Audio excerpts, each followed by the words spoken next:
Hola, ¿qué tal? ¿Cómo están? Espero que se encuentren muy bien. Este video surge a partir de una duda que se da en el método de área de momentos, que surge cuando tenemos los diagramas de momento flector, cuando tenemos una parábola o una ecuación cuadrática, que se da principalmente cuando tenemos cargas uniformemente distribuidas, ¿no? O linealmente distribuidas en el caso de las cargas triangulares también, donde nos dan ecuaciones cúbicas. Este ha sido un ejemplo donde nos piden calcular la pendiente en B usando el método de área de momentos. Y nosotros sabemos que para el método de área de momentos es importante graficar el diagrama de momento flector. Pero ¿qué pasa? Muchas veces al momento de encontrar el área de estos diagramas de momento flector, a la vez también tenemos que encontrar los centroides de esas respectivas áreas. Entonces nosotros comenzamos a dividir, ¿no? Por ejemplo, acá tenemos un área, vamos a sombrearla, que podemos llamarle área 1 y que es un triángulo. Hasta ahí todo bien. Por acá también tenemos un área 2, que también es un triángulo de base 5 metros y de altura, podríamos llamarle así, 83,33. Ojo que para este ejemplo ya hemos calculado las reacciones, ya hemos graficado, solamente queremos dar el consejo, o quiero dar el consejo de qué hacer cuando tenemos una figura parábola, ¿no? O una ecuación cuadrática que en este caso nos da debido a la carga uniformemente repartida. Esta área de aquí sería el área 3. Ok, entonces, primero, tú debes saber que hay una fórmula para el área de la parábola, que es la siguiente. Vamos a dibujarla por acá. En primer lugar, nosotros sabemos que una parábola, sus elementos son los siguientes, ¿no? Tiene un vértice, ¿sí? Y para hallar el área de una parábola, yo manejo esta fórmula, miren. Trazo una línea por acá por el vértice, ¿sí? Y yo voy a tener dos zonas. Por ejemplo, por acá voy a tener una zona y por acá voy a tener, trazo una vertical, ¿no? Acá y trazo una vertical por acá. ¿Qué pasaría si a mí me piden hallar, por ejemplo, esta área de acá? Entonces yo a esto le voy a llamar B y a esto le voy a llamar una altura H. Obviamente si nosotros nos encontramos acá en el mismo punto, a la misma altura, obviamente también sería el mismo B y el mismo H, ¿ok? Solamente trabajemos esta partecita de acá. ¿Qué pasaría entonces si nos piden calcular esta área de acá? Yo trabajo con esta fórmula, ¿no? Que es la fórmula de B por H sobre 3. ¿Y dónde se encontraría el centroide? El centroide se encontraría en base cuartos. El centroide se encontraría en base cuartos, pero empezando desde el ángulo de 90 grados. O sea, desde esta intersección de estas dos, de esta vertical con esta horizontal. Entonces, más o menos, de aquí para acá sería base sobre 4. ¿Ok? Ahí se encontraría el centroide. Pero, ¿qué pasa? En este ejemplo, si nosotros dibujamos el diagrama de momento flector así tal como está, vamos a encontrar esta figura de acá, que en realidad está dado por una parábola, pero miren, el interior es todo esto. Entonces, una opción sería, ¿no? Una opción sería calcular toda esta área de acá. Vamos a trazar por acá una línea. Una opción sería calcular todo el área de acá, miren. Vamos acá. Todo desde este punto hasta este punto, hasta este punto y hasta este punto, que sería prácticamente el área de un rectángulo, ¿no? Altura hasta aquí, por la base, que vendría a ser ¿cuánto? 4 metros, la altura es 97.20, es el momento máximo, ¿no? Que lo he hallado por acá. Y luego restarle estas dos áreas, miren. Vamos a restarle esta área de acá, vamos a colorearlo. Vamos a restarle también esta área de acá. ¿Por qué? Porque yo conozco la fórmula de este segmento parabólico, por así llamarlo, no sé si se llamará así, pero está dado por una parábola, ¿no? En donde yo tomo del vértice, trazo una horizontal y trazo una vertical, esta parte de acá, o bien puede ser la otra parte, ¿no? Esto tiene diferente altura, evidentemente, ¿no? Porque son diferentes puntos, no estoy tomando el mismo punto acá y el mismo punto acá, no estoy tomando uno más bajo. Entonces tendría que hallar esta altura de acá, ¿no? Que sería el punto máximo 97.20 menos 70 y hallaría esta altura. Y la base acá sería, que también ya la tengo, ¿no? El momento máximo se encuentra en 5.33, pero desde acá, desde el inicio. O sea, sería 5.33 menos 3, sería la base acá 2.33 metros. Y la otra base, obviamente, sería la resta, ¿no? De 4 menos 2.33, ¿no? Para la base de aquí. Entonces sería base por altura sobre 3, y acá la base de aquí por altura, no sería esta la altura, por si acaso, acá también no sería la altura 70, sería la resta de esto menos esto, sería la altura de acá, y acá la altura sería de esto menos esto, ¿no? Listo. Pero ¿qué pasa? Hallar el área acá sería sencillo, ¿no? Hallo todo el área, como digo, el rectángulo, y luego le resto estas dos áreas. Pero ¿cómo hallaríamos el centroide? Recordemos que en el método de área y momentos hay dos teoremas. ¿no? Los llamados teoremas de Moore. Uno donde utilizamos esta fórmula de acá, el área del momento entre dos puntos, ¿no? Sobre E por I. Y la otra donde usamos el área de momento entre dos puntos por la distancia al centroide sobre E por I. Entonces, una sabemos que es para hallar la diferencia de pendientes y la otra es para hallar una desviación tangencial. ¿Qué pasaría si acá necesito yo también la distancia al centroide? Es decir, para el triángulo yo conozco su centroide, base tercios de 90 grados, ¿verdad? Para ese triángulo también conozco su centroide. Pero ¿qué pasaría si yo quiero hallar el centroide de esta figura? Porque en realidad a mí me interesa esta figura de acá. Toda esta figura de acá, que está limitada por esta línea de la parábola, por esta línea vertical y por esta línea de acá. ¿Qué pasaría entonces si nos piden o si necesito hallar esa área, perdón, ese centroide? Ya se complicaría bastante. Tendríamos que entrar un poquito al tema de, podríamos hallar el área también, el centroide usando el centroide de una figura compuesta. Podría ser. Podríamos hallarlo también usando el centroide, usando la definición de la integral definida. También podríamos usarlo, ¿no? Pero se complica mucho. Sería utilizar bastante matemática. Entonces, ahí es donde entra el video del día de hoy. Consiste en lo siguiente. Calcular las reacciones, eso sí, calcular las reacciones de esta viga simplemente apoyada, pero ahora transformarla en una equivalente.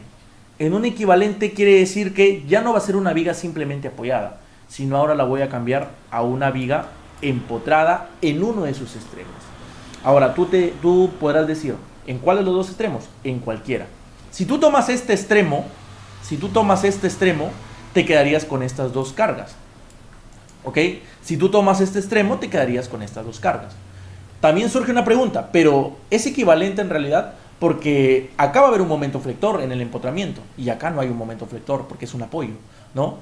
Claro, pero recuerda que al tomar tú estos valores de las reacciones, como tú aquí has logrado cumplir la sumatoria de momentos igual a 0, es decir, en este punto tú sabes que la sumatoria de momentos tiene que ser 0. ¿Quiénes participan en este punto? Esta fuerza por su brazo de palanca y esta fuerza por su brazo de palanca, ¿verdad? Entonces ya estarías asegurando acá que el momento que llega acá va a ser 0. Es decir, acá va a haber un momento flector de 0. Entonces, por más que haya empotramiento, es una viga equivalente. Ojo, no quiero decir que es igual, no, sino es equivalente. ¿Por qué? Porque acá el momento en este punto A va a ser 0 y también la reacción que tú vas a hallar acá va a dar este mismo valor. ¿Cuál es el objetivo de esto? Que nosotros cuando trazamos el diagrama de momento flector en una viga que tiene un empotramiento, aquí ya no nos va a salir una figura como esto, donde nos complica un poco, sino nos va a salir de frente una figura donde nosotros tenemos que hallar directamente el área de esta forma y el centroide también en esta forma. Entonces vamos a verificarlo, miren. Si bien es cierto, nosotros colocamos acá las dos cargas, es importante también hacer un diagrama de momento flector por partes.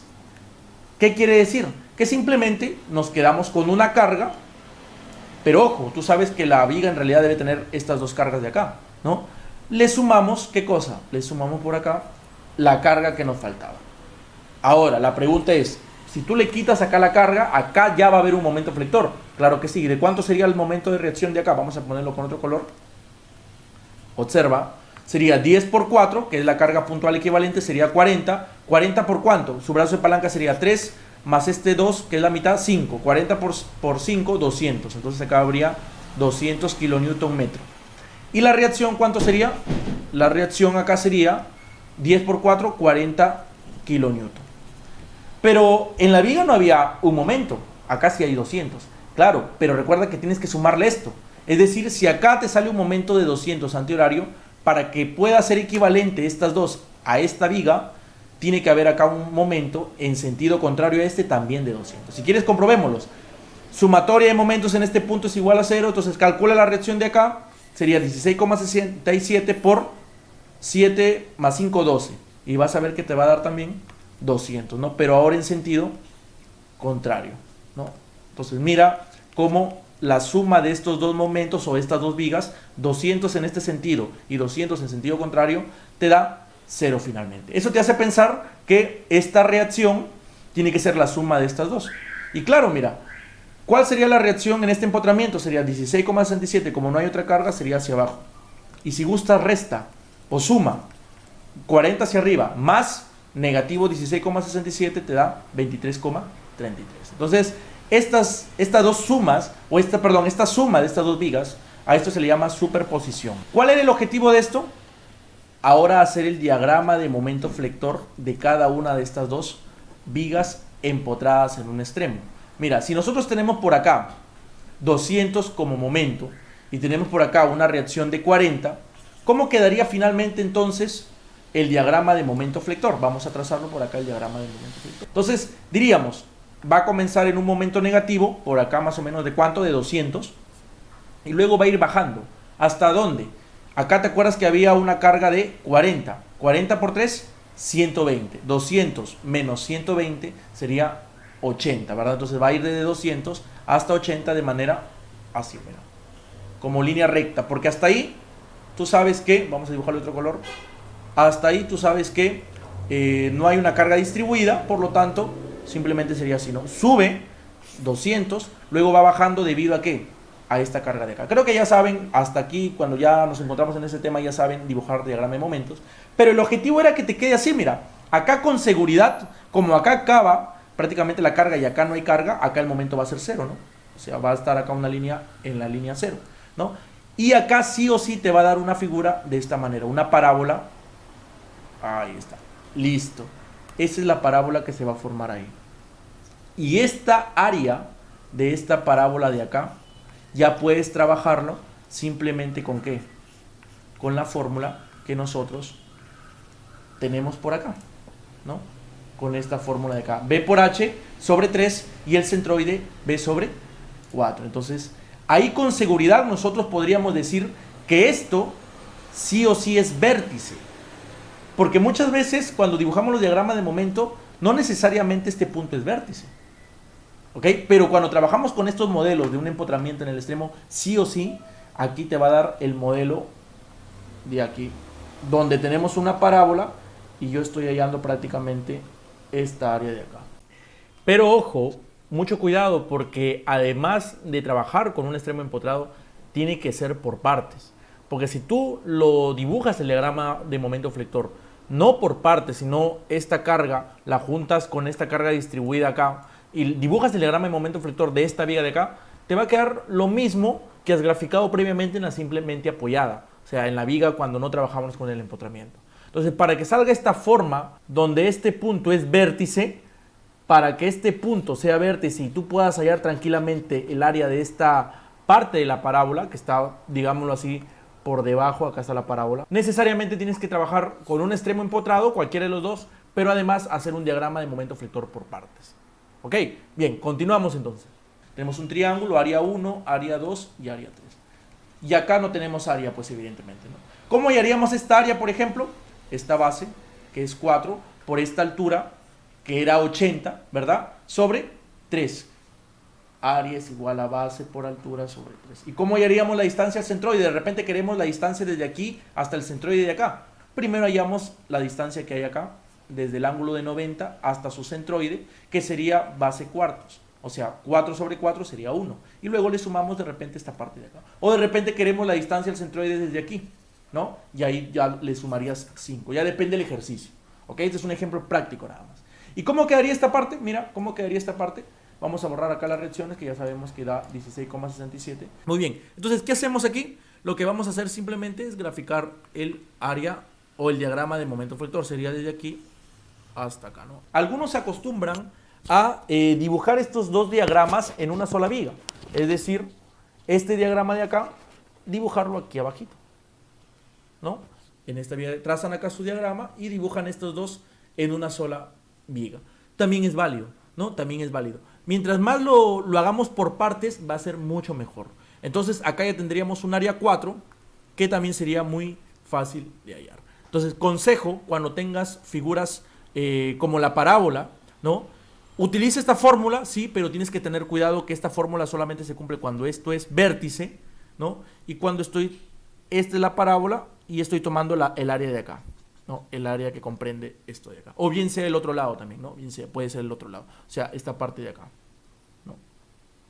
¿Cuándo resulta más fácil? Cuando tenemos un modelo de viga empotrada en un extremo. ¿Sí? Entonces, espero que te haya gustado este video.